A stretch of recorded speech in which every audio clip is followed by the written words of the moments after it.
जिस समय बीजेपी कमजोर होगी उसी समय चिराग पासवान या उनकी पार्टी बार्गेन करेगी बिहार में। अब एनडीए का चेहरा चिराग पासवान। चिराग ने एक लंबी छलांग लगाई है, अपनी पिच तैयार कर रहे हैं। मां को भरोसा है कि चिराग पासवान एक ऐसे नेता हैं जो सत्ता पक्ष की ओर से हैं। चिराग पासवान की राजनीतिक महत्वाकांक्षा है बिहार में सीएम बनना, सीएम की कुर्सी। चिराग पासवान ने कई बार मेरे इंटरव्यू में कहा है कि अमित जी मुझे केंद्र की राजनीति नहीं करनी, मुझे बिहार की राजनीति करनी है। बिलौटी गांव में जो माहौल है वो काफी भयावह माहौल है, क्योंकि चिराग पासवान पहुंचते हैं। पासवान तो उनकी जाति है, कहते भी हैं कि मुझे गर्व है कि मैं इस समाज से आता हूँ, इस जाति से आता हूँ जी। तो वो तबका तो उनके साथ खड़ा ही है। 100% मान के चलिए कि बिहार में पासवानों के नेता चिराग पासवान है जी। लेकिन साथ में भरत तिवारी के यहाँ भी जाते हैं। राबड़ी देवी ने कहा कि भैया नहीं चाहती है कि बढ़ दिया जाए माथे पर। भैया मैं नहीं, एक एक सामान चेक करवाओ। छोटे सरकार का अब गाना बज रहा है, छोटे सरकार के लिए अब गाना आ गया।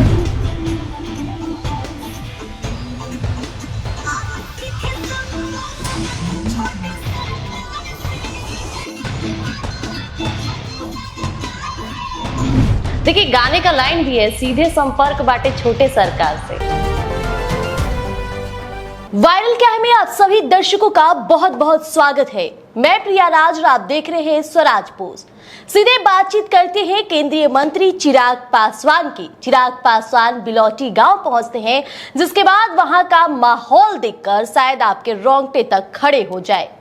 तो वहीं सीधे बातचीत करेंगे सबसे ज्यादा चर्चित आवाज राबड़ी आवास 10 सर्कुलर रोड। आज वहां पे जो गहमा गहमी रही उसकी तस्वीरें देख सभी शॉक्ड हो गए। सीधे बातचीत करेंगे बाहुबली विधायक आनंद सिंह और गुंजन सिंह की। मंच पर गाने बजे और क्या कुछ हुआ, सीधे बातचीत करेंगे। हमारे साथ मौजूद हमारे channel head Amit Jha sir हैं। नमस्कार सर। चिराग पासवान बिलौटी गांव जाते हैं, माँ चिराग पासवान को देखते फूट फूट कर रोने लगती है। नहीं, माँ तो रो रही है क्योंकि माँ को भरोसा है कि चिराग पासवान एक ऐसे नेता हैं जो सत्ता पक्ष की ओर से हैं जी, और मुखर होके सत्ता पक्ष में होने के बाद भी मुखर होकर पीड़ित परिवारों के लिए आवाज उठाते हैं।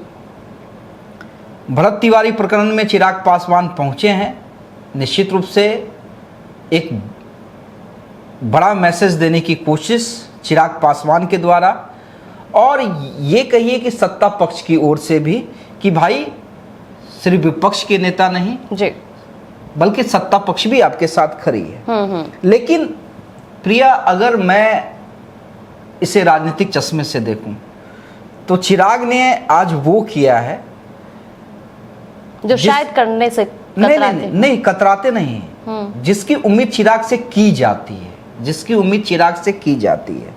अब देखिए चिराग पासवान की राजनीतिक महत्वाकांक्षा को देखिए। चिराग पासवान की राजनीतिक महत्वाकांक्षा क्या है? मैं ये नहीं कह रहा हूं कि ये राजनीतिक महत्वाकांक्षा के लिए वो भरत तिवारी के यहाँ गए थे, लेकिन अगर हम इसे राजनीतिक चश्मे से देखें, क्योंकि हम पत्रकार हैं और जब एनालिसिस करेंगे बिल्कुल तो राजनीतिक तौर पे ही करेंगे जी। चिराग पासवान की राजनीतिक महत्वाकांक्षा है बिहार में सीएम बनना, सीएम की कुर्सी। ठीक है, अब केंद्र में मंत्री हैं जी, बिहार में सम्राट चौधरी सीएम कुर्सी पर। जब तक नीतीश कुमार सीएम की कुर्सी पे थे तो आशीर्वाद भी लेते थे, ऐसा नहीं है, नीतीश कुमार से आशीर्वाद भी लेते थे जी। लेकिन उनकी पार्टी में बड़ा शोर था कि भाई बिहार में अब युवा सीएम की जरूरत, युवा सीएम की जरूरत। चिराग पासवान ने खुद कई बार कहा था कि मुझे बिहार बुला रहा है। चिराग पासवान ने कई बार मेरे इंटरव्यू में कहा है कि अमित जी मुझे केंद्र की राजनीति नहीं करनी, मुझे बिहार की राजनीति करनी है। कभी उन्होंने ये नहीं कहा कि भाई मुझे सीएम बनना है, लेकिन मुझे बिहार की राजनीति करनी है। तो भाई बिहार की राजनीति, बात क्लियर है। अब देखिए चिराग पासवान ने आज क्या किया।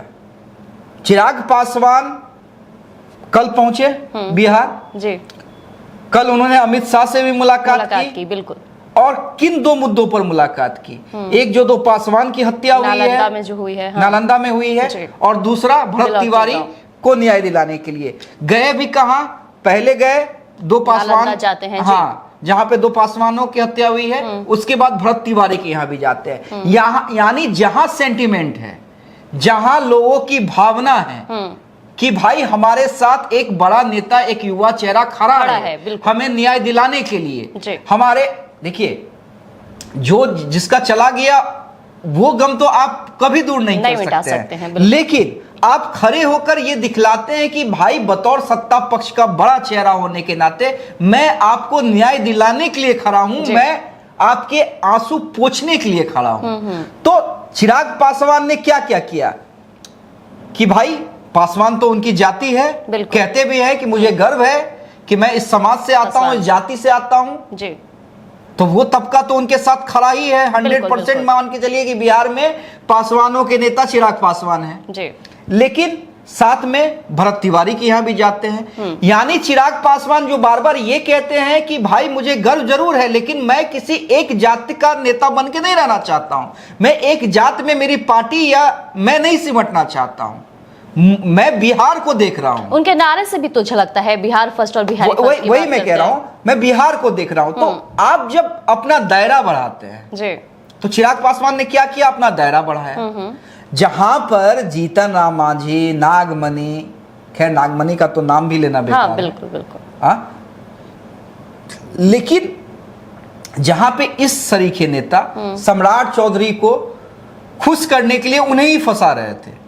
मैंने कल भी कहा था प्रिया कि सम्राट चौधरी इस बहुजन महापंचायत से और जो भी बयानबाजी हो रही थी भरत तिवारी को लेके, उससे सम्राट चौधरी की मुश्किलें और बढ़ रही थी। और सम्राट चौधरी नहीं चाह रहे थे ये सब उल्टा फुल्टा बयान दे, नागमणि, जीतन राम मांझी टाइप नेता। और कल अशोक चौधरी ने क्लास लगाया ना जी। अशोक चौधरी ने क्लास तो लगाई, नागमणि को औकात तो दिखला दी, अशोक चौधरी ने थोड़ा वो भी बयान चला देंगे। कुछ लोग अपने बाबाई में, नागमणि जैसे लोग बाबाई में इस तरह का घटिया घटिया बयान देते हैं। उम्र हो गया 75-80 साल, अब भारतीय जनता पार्टी में आए हैं, उनको तो ये समझ में आ नहीं रहा है कैसे हमारा एडजस्टमेंट हो जाए। तो ये क्या है, चिराग पासवान ने दिखला दिया कि भैया आप एक जात की बात कर सकते हैं, आप अगरा बनाम पिछड़ा कर सकते हैं, मैं अगरे का भी हूं, मैं पिछड़े का भी, बिल्कुल पूरे बिहार का हूं, मैं पूरे बिहार का हूं। तो चिराग पासवान ये जानते हैं कि ये राइट टाइम नहीं है कि आप, एक समय आता है राजनीति में, एक समय है। तो भाई अभी बीजेपी जिस मेजोरिटी में है, जिस तरह से बीजेपी दूसरी पार्टियों को तोड़ दे रही है, विपक्ष को भी तोड़ के अपने में मिला ले रही है, तो भाई बीजेपी को आप दबाव में डाल के यहाँ पे तो आ नहीं सकते हैं। लेकिन चिराग अपना फील्ड बड़ा कर रहे हैं, अलग स्टैंड लेते हैं, हमेशा से स्टैंड लेते हैं और चिराग अपना दायरा बढ़ा रहे हैं। हाँ। चिराग अपने लिए होता है ना कि जब उतरे बल्लेबाजी के लिए तो उसके लिए पिच ऐसी तैयार हो जी कि हर बॉल बल्ले पे आए तो सीधे बाउंड्री पार चली जाए, तो चिराग यही कर रहे हैं। हालांकि बिलौटी गांव में जो माहौल है वो काफी भयावह माहौल है, क्योंकि चिराग पासवान पहुंचते हैं, उनके पीछे वर्दी पहने उनके सुरक्षा कर्मी रहते हैं, जिसे देखकर वहां के लोग काफी आक्रोश हो जाते हैं, उन्हें घर से बाहर भेजते हैं। नहीं वो भाई जाहिर सी बात है कि चिराग पासवान का क्रेज, प्रिया चिराग पासवान का जो क्रेज है वो आप ऐसे समझिए कि चिराग अगर हमारे ऑफिस के नीचे आ जाए बिना जानकारी के तो उन्हें देखने के लिए भीड़ लग जाएगी 5 मिनट में जी।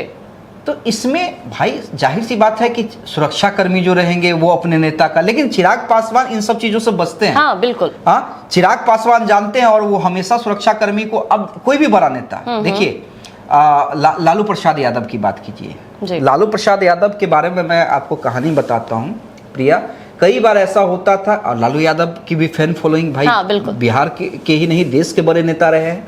तो लालू प्रसाद यादव को छूने के लिए, उनसे संवाद करने के लिए, या मीडिया कर्मी के तो खासे रहे हैं। जब लालू यादव अपने टेम्पो में रहते थे, अपने मूड में रहते थे, तो कई माइक लगते थे। अब सुरक्षा कर्मी चारों तरफ से उन्हें घेरे हुए लालू करते थे, है हटो हट। तो क्या दिखलाता, सुरक्षा कर्मी की ड्यूटी है। अब यहाँ पे अगर किसी भी वीआईपी नेता को कुछ हो गया, कौन जवाबदेही रहेगा, किसकी जवाबदेही रहेगी, उसकी तो नौकरी जाएगी। तो सुरक्षा कर्मियों को आप दोष नहीं दे सकते, ये उनकी जवाबदेही है। लेकिन नेता अमूमन क्या करते हैं कि भावनाओं को देखते हैं और कोशिश करते हैं कि भाई जो सेंटीमेंट्स है हाँ। उसे ठेस ना पहुंचे। तो पहले जो लालू करते थे आज वही चिराग कर रहे हैं। सम्राट चौधरी देख लीजिए ना, सम्राट चौधरी जब से मुख्यमंत्री बने हैं भाई उनकी सुरक्षा कितनी है, लेकिन क्या सम्राट चौधरी पहले जैसे मिलते थे आज नहीं मिलते हैं? क्या मिलते हैं? सुरक्षा कर्मी घेरे रहते हैं, लेकिन सम्राट चौधरी रोक के गाड़ी मिलते हैं, मिल लेते हैं, बोलते हैं यार आने दो आने दो।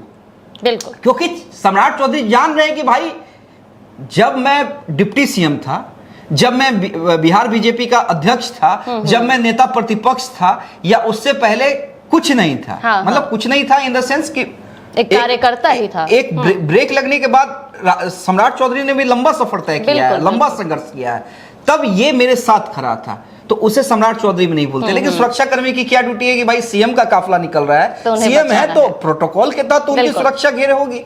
तो वही मैं कह रहा हूं कि भाई चिराग अब देख लीजिए, भीड़ विजुअल है कितनी भीड़ थी जी। लेकिन चिराग फिर भी तमाम कार्यकर्ताओं को रोककर, तमाम अपने चाहने वालों को रोककर, जो युवाओं में क्रेज है तमाम लोगों को रोककर चिराग माँ के पास पहुंचते हैं, माँ के पास पहुंचते हैं, पिता के पास पहुंचते हैं और किस सहजता के साथ बैठते हैं। तो देखिए मैं वही कह रहा हूं, ये चिराग की भावना है, लेकिन मैं बतौर पत्रकार इसे राजनीतिक चश्मे के तहत देख रहा हूं। तो चिराग ने एक लंबी छलांग लगाई है, अपनी पिच तैयार कर रहे हैं, अपनी पिच तैयार कर रहे हैं जो सिर्फ सर्वजन, यहां पे नो बहुजन, सर्वजन का चहेता हो वो बनने की कोशिश कर रहे हैं। यानी जिस समय मैं कह रहा हूं, ऑन रिकॉर्ड कह रहा हूं प्रिया, कि जिस समय बीजेपी कमजोर होगी उसी समय चिराग पासवान या उनकी पार्टी बार्गेन करेगी बिहार में कि भाई अब एनडीए का चेहरा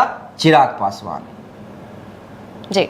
राबड़ी आवास लगातार कई दिनों से चर्चा में रहा। ऐसे में देखा जाए तो आज काफी वहां पे एक्टिविटी नजर आ रही थी, एक एक सामान को बारीकी से जांच किया जा रहा था, यानी फुल एंड फाइनल हो गया अब पैकिंग की तैयारी। नहीं तो अब तो क्लियर है प्रिया कि तेजस्वी निकल ही चुके हैं, लालू राबड़ी भी कौटिल्य नगर शिफ्ट हो गए हैं जी। और अब जो प्रोटोकॉल है, इसे आप प्रोटोकॉल कहिए, वो निभाया जा रहा है जी।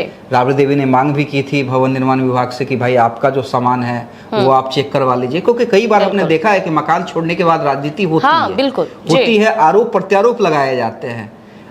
यूपी में हमने अखिलेश यादव पे क्या आरोप लगे थे वो देखा था। उसके बाद अखिलेश यादव पूरा बमके भी थे। यहाँ पे बिहार में आप याद कीजिए, जब तेजस्वी यादव डिप्टी सीएम थे, 5 देश रत्न मार्ग में रहते थे, और जब डिप्टी सीएम से हटे तो सुशील कुमार मोदी गए थे, तब किस तरह के आरोप लगे थे तेजस्वी यादव पे। फिर जब पुनः डिप्टी सीएम बने उसके बाद फिर सम्राट चौधरी गए, तब किस तरह के आरोप बीजेपी की तरफ से तेजस्वी यादव पे लगे थे। तो राबड़ी देवी ने कहा कि भैया नहीं चाहती है कि मढ़ दिया जाए माथे पर, भैया मैं नहीं, एक एक सामान चेक करवाओ। भाई राबड़ी देवी ने, ठीक है सरकार का डिसीजन है, आपको फॉलो करना है, बिल्कुल बिल्कुल। वो कहने की बात होती है कि फोर्स भेज के खाली करवा ले, हम नहीं करेंगे। भाई सरकार का डिसीजन तो सरकार का डिसीजन मानना है। लेकिन राबड़ी देवी ने भी दिखला दिया कि मानना है तो ठीक है, हम आवास में भले ही तुम्हारे दिए सरकारी आवास में रहे या नहीं रहे, पहले कलर चेंज करवाओ। करवाया गया, बिल्कुल। सामान मिलवाया जा रहा है, यानी ताकि आरोप ना लगे। ठीक है, देखिए इतने साल रहे, सरकारी आवास किसी की प्रॉपर्टी नहीं होती, निजी प्रॉपर्टी नहीं होती है। आज न कल आपको खाली करना ही है। सम्राट चौधरी ने तो कहा कि भैया हमको तो जिस दिन आदेश होगा उसी दिन खाली करवाएंगे और अपने निजी आवास में चले जाएंगे। लेकिन इतना दिन रहे, इतना आप किराए के मकान में भी प्रिया रहते हैं, जुड़ाव हो ही जाता है। अब तो खैर देखिए आज का युग है, लेकिन मैं देखा करता था अपनी मम्मी लोगों को, आप भी देखी होंगी कि जब किराए के मकान को भी छोड़ती थी तो अपने आप आंसू निकलने लगते थे, क्योंकि एक जुड़ाव। भाई कई चीजें आपने वहां से जिंदगी की देखी है, कई चीजों को संजोया है। तो राबड़ी देवी ने तो अपने तमाम पुत्र पुत्रियों को, सभी को वहां, उसके अलावा पलते हुए देखा है, करियर बनते हुए देखा है। बिल्कुल बिल्कुल। पोता पोती वही हुए, नाती नतनी वही हुई, शादियां बच्चों की वहीं से एक हुई। ऐतिहासिक एंड हो रहा है। हाँ, एक ऐतिहासिक नहीं, एक दुखद एंड हो रहा है। लेकिन फिर भी ठीक है, देखिए राजनीति है और राजनीति में सेंटिमेंट्स की कोई जगह नहीं होती है, कोई जगह नहीं होती है राजनीति में सेंटिमेंट्स की।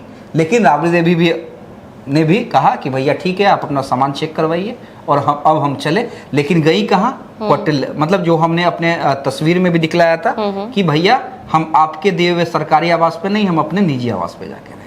अनंत सिंह का दबदबा कम होने का नाम ही नहीं ले रहा है। मंच पर गाने चलने लग रहे हैं, साथ में गुंजन सिंह थिरक रहे हैं। आपकी चर्चा खूब है अनंत सिंह के आवास पे प्रिया। हमारी चर्चा। हाँ, आपकी चर्चा खूब है। हमने दर्शकों को बता दे कि भैया कल हम गए थे अनंत सिंह के आवास पे, तो उनके लोगों ने कहा कि भाई साहब आपके यहाँ जो एंकर हैं प्रिया, वो खूब खबर करती हैं हमारा, तो आपकी पॉपुलैरिटी उस आवास पे है। देखिए अनंत सिंह बिंदास तो हैं, बिंदास व्यक्ति तो हैं। हाँ जी, ठीक है, बाहुबली की छवि है, कई आरोप उन पे हैं, दबंग नेता माने जाते रहे हैं, वो तमाम चीजें हैं, लेकिन फिर भी बिंदास स्टाइल में रहते हैं। आप गोपालगंज प्रकरण उठा लीजिए, बिल्कुल किस तरह से एसपी को जवाब दिया था। कोई नेता जवाब देगा क्या ऐसा? वो बेबाकी वाला जवाब बंद करवा दो, गाना बजाना बंद करवा दो। मतलब उनके स्टाइल में तो मैं नहीं बोल सकता हूँ, लेकिन यही कहा था कि गीत वगैरह सब बंद करवा दो। तो देखिए अनंत सिंह का यही स्टाइल है और इसी स्टाइल के कारण अनंत सिंह को लोग पसंद करते हैं, जो उनके चाहने वाले हैं। देखिए कई नेताओं के साथ कंट्रोवर्सी जुड़ी होती है, लेकिन उनके चाहने वाले भी वैसे ही होते हैं। तो अनंत सिंह वही है। आप पवन सिंह का उदाहरण देख लीजिए, कंट्रोवर्सी है ना भाई उनके साथ, एक नहीं कई कंट्रोवर्सी पवन सिंह के साथ है, लेकिन कहीं निकल जाए पवन सिंह। गुंजन सिंह को काफी सपोर्ट मिल रहा है, गाना भी वही थिरक रहे थे, संबंध है छोटे सरकार से। हाँ, वही मैं कह रहा हूँ। तो उनके जो चाहने वाले, तो गुंजन सिंह हमेशा आप उनकी जो बॉन्डिंग देख लीजिए, दादा कहते हैं, एक बड़े भाई की तरह, पिता की तरह उन्हें मानते हैं गुंजन सिंह, और अनंत सिंह भी गुंजन सिंह को मानते हैं। तो छोटे सरकार का अब गाना बज रहा है, छोटे सरकार के लिए अब गाना आ गया। पहले हम देखा करते थे कि किसी सेलिब्रिटी के लिए कोई गाना आता था, तो अनंत सिंह भी भाई हमारे सेलिब्रिटी ही हैं। जब सोनू सूद उनसे वीडियो कॉल पे बात कर सकते हैं, बिल्कुल। और सोनू सूद ने तो इंटरव्यू में कहा था कि अनंत सिंह का स्टाइल उन्हें बड़ा पसंद है। उसके बाद वीडियो कॉल पे बात, तो अनंत सिंह सेलिब्रिटी से कम है नहीं।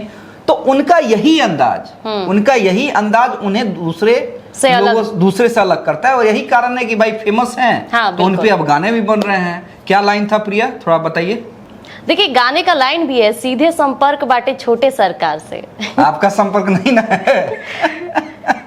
तो देखिए यही प्रिया, यही अंदाज है जी। और लोग शान से कहते हैं कि अरे हम छोटे सरकार के आदमी हैं। बिल्कुल, छोटे सरकार के आदमी हैं। और गाने पे भी लोग थिरक रहे हैं, कमेंट्स देख लीजिए, कमेंट्स में। और गुंजन है, शालिनी है, तो माहौल बनी जाएगा भोजपुरी के जब कलाकार रहे और छोटे सरकार का गाना। तो इसी तरह भाई अनंत सिंह के समर्थक उनका माहौल बनाते रहे, और हमारे समर्थक हमारे शो का माहौल बनाते रहे, हमारे चैनल का माहौल बनाते रहे। तो देखिए वायरल क्या है में आज तमाम मुद्दों पर हमने चर्चा की, जानकारी दी। तो फिलहाल बने रहिएगा, यूं ही नए अपडेट जल्द ही लेकर आएंगे आपके बीच। गोल, जहां 28 वर्षों के सफर में 18,000 से भी अधिक छात्रों ने डॉक्टर एवं इंजीनियर बनकर सफलता की ऊंची उड़ान भरे है, जहां साधारण छात्र भी बिहार एवं झारखंड टॉपर बनकर बड़ा इतिहास बना रहे हैं। दूरदर्शी शिक्षाविद श्री विपिन सिंह के मार्गदर्शन में मेडिकल एवं इंजीनियरिंग के लाखों छात्रों के लिए आशा की किरण के रूप में गोल, द रिजल्ट फैक्ट्री